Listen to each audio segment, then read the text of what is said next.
Welcome welcome to new session. তোমরা যারা GNM এবং এএনএম এর এন্ট্রান্স এক্সাম দেবে, তোমাদের জন্য আজকে জীবন বিজ্ঞান থেকে তোমাদের সিলেবাসে অভিযোজন চ্যাপ্টারটি রয়েছে। এটাকে আমি ডিটেলসে বোঝাবো এবং এখান থেকে কি টাইপের কোশ্চেন পরীক্ষায় আসতে পারে, কি কি কোশ্চেন পরীক্ষায় দিয়েছে, সমস্ত কিছু আলোচনা করা হবে। মনোযোগ সহকারে প্রথম থেকে শেষ পর্যন্ত এই ক্লাসটি অবশ্যই করো এবং যারা চ্যানেলে নতুন, চ্যানেলটিকে সাবস্ক্রাইব করো এবং পাশে থাকা বেল আইকনে অল নোটিফিকেশন অন করো। তাহলে যতগুলো ক্লাস আমি করিয়েছি, চ্যানেলে ভিজিট করলে প্লেলিস্ট পাবে, প্লেলিস্টে প্রত্যেকটি ক্লাস পরপর দেখতে পারবে এবং এর পরে যে ক্লাসগুলো আমরা প্রোভাইড করব সেগুলো নোটিফিকেশন তোমার ফোনে চলে যাবে। অবশ্যই তোমরা সাবস্ক্রাইব করে পাশে থাকা বেল আইকনে অল নোটিফিকেশন অন করে রাখো। আজকে আমরা অভিযোজন এই চ্যাপ্টারটি পড়াবো, ডিটেলসে বোঝাবো। আর আমাদের একটি পেইড ব্যাচ চলছে, যদি তুমি মানে পেইড ব্যাচে যুক্ত হতে চাও, আমাদের নতুন পেইড ব্যাচ যদি যুক্ত হতে চাও, আমাদের এখানে পড়ে প্রচুর স্টুডেন্ট রয়েছে যারা গভর্নমেন্ট কলেজে প্রত্যেক বছর আমাদের পেইড ব্যাচগুলো চলে এবং প্রচুর স্টুডেন্ট গভর্নমেন্ট কলেজে চান্স পায়। তুমি যদি পেইড ব্যাচে যুক্ত হতে চাও, মাত্র 699 টাকা খরচ করে আমাদের পেইড ব্যাচে যুক্ত হতে পারো। এখন থেকে পরীক্ষার আগে পর্যন্ত জীবন বিজ্ঞান, ভৌত বিজ্ঞান, গণিত, ইংরেজি, জিকে, রিজনিং 6টি সাবজেক্ট কনসেপচুয়াল ভাবে details class, mock test, suggestion set সমস্ত কিছু পাবে এবং প্রতিটি ক্লাস লাইভ হবে। মাত্র 699 টাকা পেমেন্ট করলে অল ওভার সমস্ত কিছু তুমি পেয়ে যাবে। ভালো রেজাল্ট করতে হলে অবশ্যই তুমি আমাদের পেইড ব্যাচে যুক্ত হতে পারো। বিস্তারিত জানতে এই নাম্বারে হোয়াটসঅ্যাপ করবে এবং নিজের পেমেন্টের অপশন যদি নাও থাকে, অন্য কাউকে দিয়ে পেমেন্ট করতে চাও, তার জন্য হোয়াটসঅ্যাপ করে বিস্তারিত জেনে নেবে। তো কথা না বাড়িয়ে ক্লাসে চলে আসছি। অভিযোজন কি, অভিযোজনের বৈশিষ্ট্য, অভিযোজন কিভাবে হয়, সেগুলো আমরা আলোচনা করব। তো অভিযোজন, অভিযোজন কথার অর্থ হচ্ছে মানিয়ে নেওয়া। মানিয়ে নেওয়া বলতে পরিবেশের সঙ্গে মানিয়ে নেওয়াটাকেই আমরা বলবো অভিযোজন। তাহলে পরিবেশের সঙ্গে যে মানিয়ে নিচ্ছে, কেন মানিয়ে নিচ্ছে? বিভিন্ন ক্রিয়াকলাপ বা আচার আচরণের পরিবর্তন ঘটিয়ে। তো তোমাকে এই বিষয়টা মাথায় রাখতে হবে, পরিবেশের পরিবর্তনের সঙ্গে সামঞ্জস্য রেখে জীবের আকার, শারীরবৃত্তীয় ক্রিয়াকলাপ এবং আচরণের পরিবর্তনটাকেই আমরা অভিযোজন বলবো। অভিযোজনকে এক কথায় আমি বলতে পারি পরিবেশের সঙ্গে মানিয়ে নেওয়া বা পরিবেশের সঙ্গে খাপ খাইয়ে নেওয়ার ব্যাপারটাই হচ্ছে অভিযোজন। এখানে বিজ্ঞানী বাফালো অভিযোজনের যে সংজ্ঞা দিয়েছেন, তিনিও কিন্তু সেম একই কথাই বলছেন যে পরিবেশে বেঁচে থাকার জন্য, বংশবৃদ্ধি করার জন্য বা শারীরবৃত্তীয় স্থায়ী পরিবর্তন করার জন্য অভিযোজন খুবই গুরুত্বপূর্ণ, এটাও তিনি বলেছেন। এবারে আমরা অভিযোজনের কয়েকটি উদাহরণ হিসেবে, উদাহরণ বলতে অভিযোজন কিভাবে হয়, কাদের হয়েছে, এখানে আমি যদি প্রথমে অভিযোজনের উদাহরণ খুঁজি তো আমরা অঙ্গ সংস্থানগত কিছু উদাহরণ পাবো। অঙ্গ সংস্থানগত বলতে এখানে দেখো ক্যাকটাস, মানে কাঁটা জাতীয় উদ্ভিদ যেগুলো হচ্ছে মরুভূমিতে পাওয়া যায়। তো ক্যাকটাস মরুভূমির ঊষর অর্থাৎ গরম জায়গায়, প্রচুর পরিমাণে মরুভূমি যেখানে প্রচুর বালি রয়েছে, প্রচন্ড গরম, সেই জায়গায় ক্যাকটাস জাতীয় উদ্ভিদরা জন্মায় এবং ক্যাকটাস জাতীয় উদ্ভিদরা অতিরিক্ত গরমের জন্য যাতে অতিরিক্ত বাষ্পমোচন না হয়ে যায় শরীর থেকে, সেই জন্য তাদের পাতাগুলোকে কাঁটায় রূপান্তরিত করেছে। তাহলে আমি বলতে পারি ক্যাকটাসের অঙ্গ সংস্থানগত অভিযোজন হচ্ছে তাদের পাতা কাঁটায় রূপান্তরিত হওয়া। কেন কাঁটায় রূপান্তরিত হয়েছে? কারণ এগুলো জাঙ্গাল উদ্ভিদ বা জেরোফাইট উদ্ভিদ, মরুভূমি অঞ্চলে জন্মায়। তো মরুভূমি অঞ্চলে অতিরিক্ত গরম, সেই জন্য অতিরিক্ত বাষ্পমোচন হার রোধ করার জন্য ক্যাকটাসের পাতাগুলো কাঁটায় পরিণত হয়েছে, ঠিক আছে, যাতে কম পরিমাণে বাষ্পমোচন হয় এবং যাতে ওই যে ক্যাকটাস গুলো বেঁচে থাকতে পারে। তারপরে দেখো পর্ণকাণ্ড, ক্যাকটাসের কাণ্ড স্থূল, চ্যাপ্টা, রসালো এবং সবুজ রঙের হয়। জল সংরক্ষণ এবং সালোক সংশ্লেষের জন্য এরূপ অভিযোজন হয়েছে ক্যাকটাসের মধ্যে। এই যে ক্যাকটাসের পরিবর্তনটা, কাণ্ড স্থূল, চাপটা, রসালো, সবুজ হয়েছে, তো এটাকে আমরা কি বলবো? পর্ণকাণ্ড বলবো। তাহলে পর্ণকাণ্ড কাদের দেখা যায়? মনে রাখবে ক্যাকটাস জাতীয় উদ্ভিদের বা ক্যাকটাস মরুভূমি অঞ্চলে যে জেরোফাইট উদ্ভিদগুলো জন্মায় তাদের পর্ণকাণ্ড বা হচ্ছে ফাইলোক্লেড বলে। পর্ণকাণ্ড ফাইলোক্লেড একই ব্যাপার, যেটা তুমি মনে রাখতে পারো সেটাই তুমি মনে রাখবে। তারপরে দেখো রুই মাছের পটকা, তো মাথায় রাখতে হবে রুই মাছের পটকা এটাও কিন্তু একটি অভিযোজনগত বৈশিষ্ট্য। কিভাবে? তো মাছের পটকা কি করে? মাছের পটকা মাছকে জলে ডুবতে এবং ভাসতে সাহায্য করে। কিভাবে সেটা করে? পটকাটাকে আমি যদি একটু ডিটেলসে বিশ্লেষণ করি, মনে রাখতে হবে পটকা একটি মাছের পটকা, তো মাছের পটকাকে খানিকটা এরকম দেখতে হয়, অনেকে দেখবে মাছের পটকা খায় এইরকম দেখতে হয়। এটা হচ্ছে অগ্র খণ্ড, এটা হচ্ছে মানে পশ্চাৎ খণ্ড বা অগ্রপ্রকোষ্ঠ পশ্চাৎ প্রকোষ্ঠ। এই অগ্রপ্রকোষ্ঠে রয়েছে রেড গ্রন্থি। অগ্রপ্রকোষ্ঠে মাছের পটকার অগ্রপ্রকোষ্ঠে রয়েছে রেড গ্রন্থি, যেগুলো গ্যাস উৎপাদন করে, এবং গ্যাস উৎপাদন করার জন্য কি হবে? মাছের পটকাটা ফুলে উঠবে, ফলে মাছ কি হবে? জলে ভাসবে। এবং এই পশ্চাৎ প্রকোষ্ঠে রয়েছে রেটিয়া মিয়াবিলিয়া। রেটিয়া মিয়াবিলিয়া কি করে? গ্যাস শোষণ করে। আর এই গ্যাস শোষণ করার জন্য মাছের পটকাটা কি হয়? চুপসে যায়। তাহলে মাছের পটকা যদি চুপসে যায় তখন কি হবে? মাছ জলে ডুবে যাবে। তাহলে এখানে আমাদের দুটো বিষয় খুব ভালো করে মনে রাখতে হবে, এবং এই জায়গায় কোশ্চেন কিন্তু অলরেডি পরীক্ষায় দিয়েওছে যে রেড গ্রন্থি কোথায় থাকে এবং রেটিয়া মিয়াবিলিয়া কোথায় থাকে। রেড গ্রন্থির কাজ, রেটিয়া মিয়াবিলির কাজ। এমসিকিউ কোশ্চেন এই জায়গা থেকে দেয়, মূলত এই জায়গাগুলো আমাদের জেনে রাখতে হবে। আশা করি ক্লিয়ার। তারপরে আমরা সরাসরি চলে আসব পায়রার বায়ুথলি। এই জায়গা থেকেও কোশ্চেন অলরেডি পরীক্ষায় দিয়েছে। তো মনে রাখতে হবে পায়রা, পায়রা হচ্ছে পাখি, এক ধরনের খেচর শ্রেণীর প্রাণী।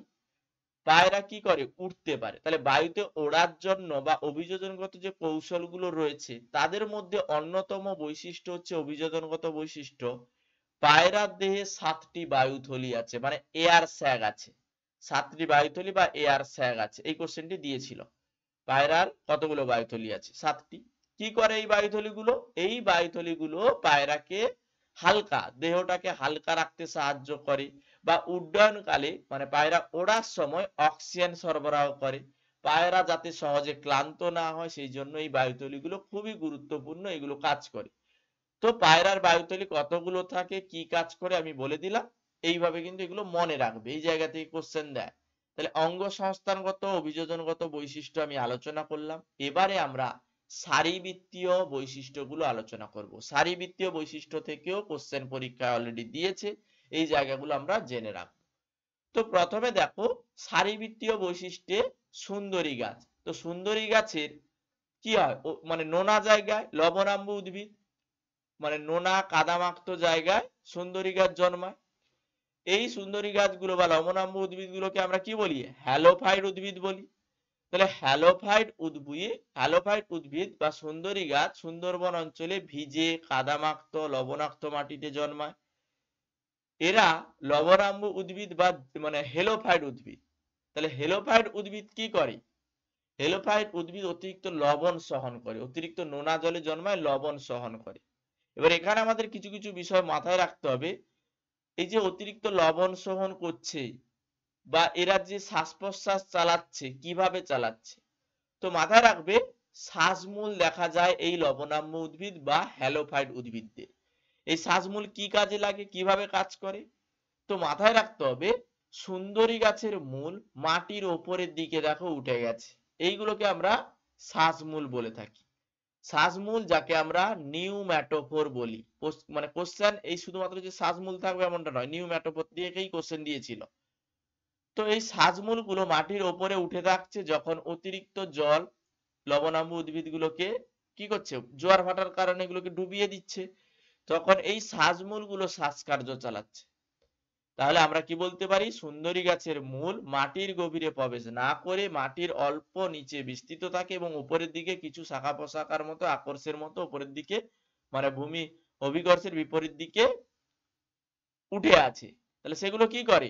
অক্সিজেন শোষণ করে বায়ু থেকে, তাহলে এগুলো শ্বাসকার্য চালাতে সাহায্য করে। তাহলে এগুলো শ্বাসমূল। তারপরে অতিরিক্ত লবণ মোচন। তাহলে অতিরিক্ত লবণ মোচন মানে সুন্দরী গাছ কি করে? লবণাক্ত জল পরিশুদ্ধ করে এবং অতিরিক্ত লবণ ত্যাগ করে।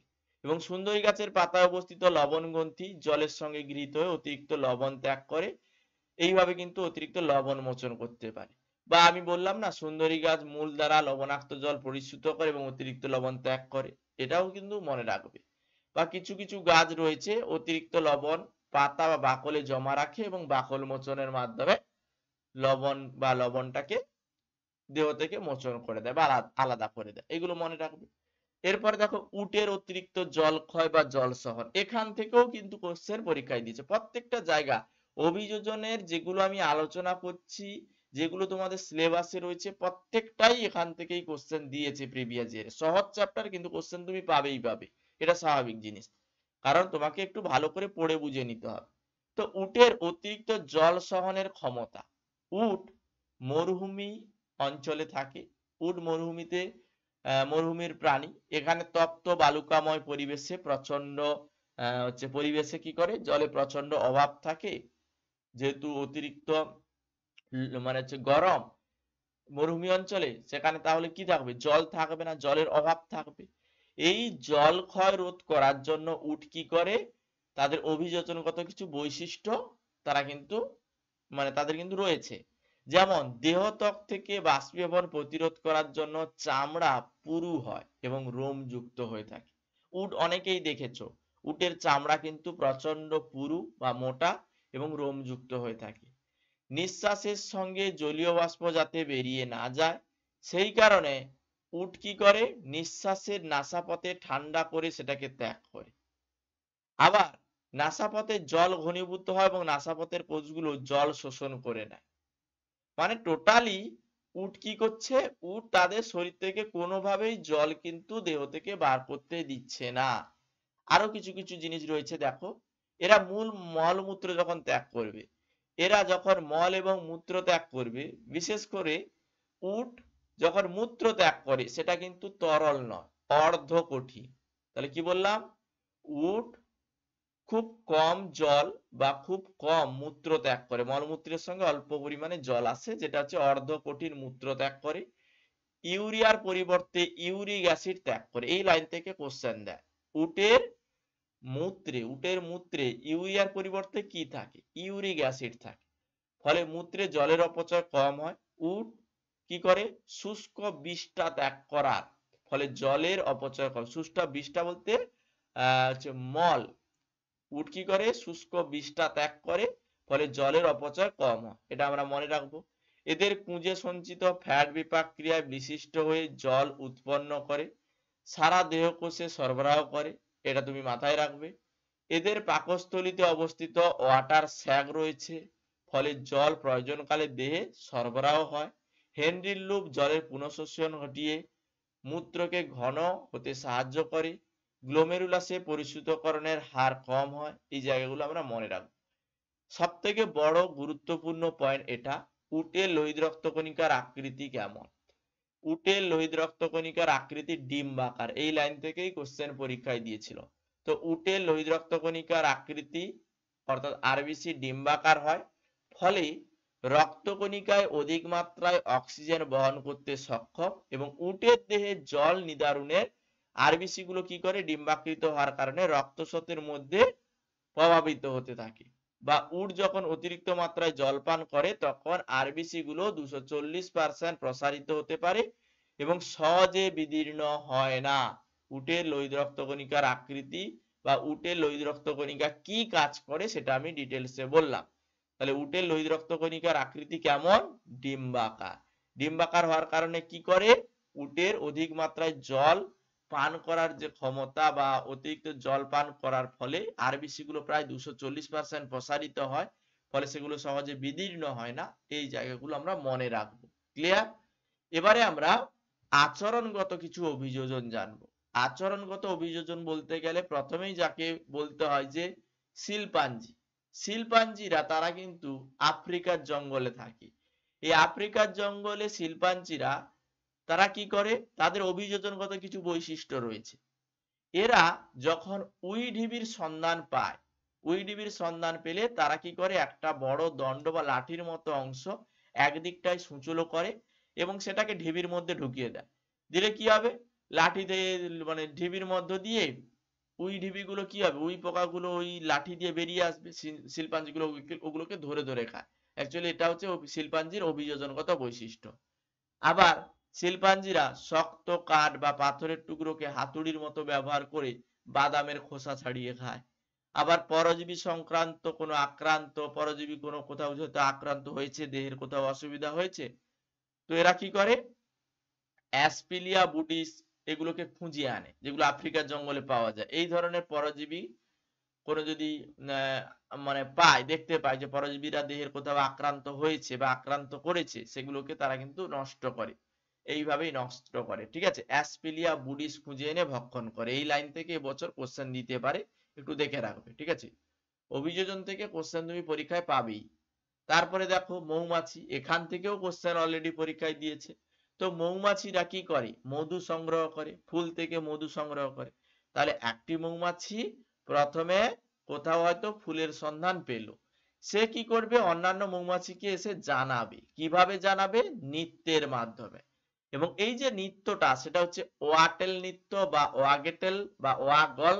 এই নৃত্য মানে বাংলা 4 ইংরেজির 8-এর মতো নৃত্যটা করবে সে, এবং একে অপরকে জানিয়ে দেবে যে এত মিটার দূরে বা এত দূরত্বে কি রয়েছে, মধু রয়েছে। মধু বলতে ফুল রয়েছে, সেখান থেকে মধু সংগ্রহ করতে পারবে। এইভাবে কিন্তু মৌমাছিরা ওয়াগল নৃত্য বা ওয়াটেগল নৃত্যের মাধ্যমে মধু সংগ্রহ করে। এটাও কিন্তু মৌমাছির এক ধরনের অভিযোজনগত বৈশিষ্ট্য। আশা করি বুঝতে পেরেছো। এবার এখান থেকে অনেক এমসিকিউ কোশ্চেন হয়, যেগুলোকে আমি রেডি করেছি। পরবর্তী ক্লাসে এই জায়গা থেকে যত টাইপের এমসিকিউ কোশ্চেন হয় ক্যাটাগরি 1 ক্যাটাগরি 2 অর্থাৎ 1 নাম্বার এবং 2 নাম্বারের সমস্ত কোশ্চেন আমি একটি ক্লাসে কভার করব। কারণ আমি একটি ক্লাসে কনসেপ্ট বোঝাচ্ছি, একটি ক্লাসে অল ওভার এমসিকিউ কোশ্চেন গুলো বেসিক টু অ্যাডভান্স আলোচনা করছি। তোমরা জানো, যারা কন্টিনিউ ক্লাসগুলো দেখছো, তোমরা অবশ্যই পরীক্ষার আগে 2-1 বার হলেও মানে যেগুলো আমি পড়িয়েছি প্লেলিস্ট চেক করবে, যেটা আমি চ্যানেলে সাবস্ক্রাইব করে রাখলে চ্যানেলের প্লেলিস্টে তুমি প্রত্যেকটি ক্লাস পরপর পাবে। প্রত্যেকটি ক্লাস অবশ্যই দেখবে। আর যারা প্রচুর প্র্যাকটিস করতে চাও, তোমাদেরকে আমি বলেছি প্লে স্টোরে গিয়ে লার্ন মাইল এটা লিখে সার্চ করবে। লার্ন মাইল লিখে সার্চ করলে এই অ্যাপটি পাবে। লার্ন মাইল অ্যাপ ইনস্টল করে সমস্ত বিগত বছরের কোশ্চেন অ্যান্সার দেওয়া রয়েছে, প্র্যাকটিস করবে। ডেইলি প্র্যাকটিস সেশনে কোশ্চেন অ্যান্সার দেওয়া রয়েছে, প্রত্যেক দিনের practice, MCQ question practice, free material, free test অবশ্যই ইউজ করো। পড়াশোনার জন্য এই অ্যাপটি ব্যবহার করতেই পারো, অনেক অ্যাপ রয়েছে পড়াশোনার জন্য। এই অ্যাপগুলো ব্যবহার করে তোমরা কিন্তু পড়াশোনাটা ঠিকঠাক রাখো। আশা করি বুঝতে পেরেছো, পড়াশোনাটা ঠিকঠাক করে করো। তাহলে আজকের ক্লাস আমরা এখানেই শেষ করছি।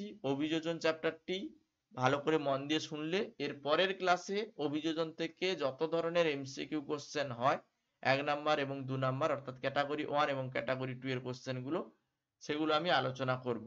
তার জন্য চ্যানেলটিকে অবশ্যই সাবস্ক্রাইব করে রাখো এবং পাশে থাকা বেল আইকনে অল নোটিফিকেশন অন করে রাখো। তাহলে প্রত্যেকটি ক্লাসের নোটিফিকেশন তুমি পেয়ে যাবে, আর অবশ্যই নোটিফিকেশন পেয়ে গেলে ক্লাসগুলো দেখবে। ঠিক আছে, আজকের ক্লাস আমি এখানেই শেষ করছি।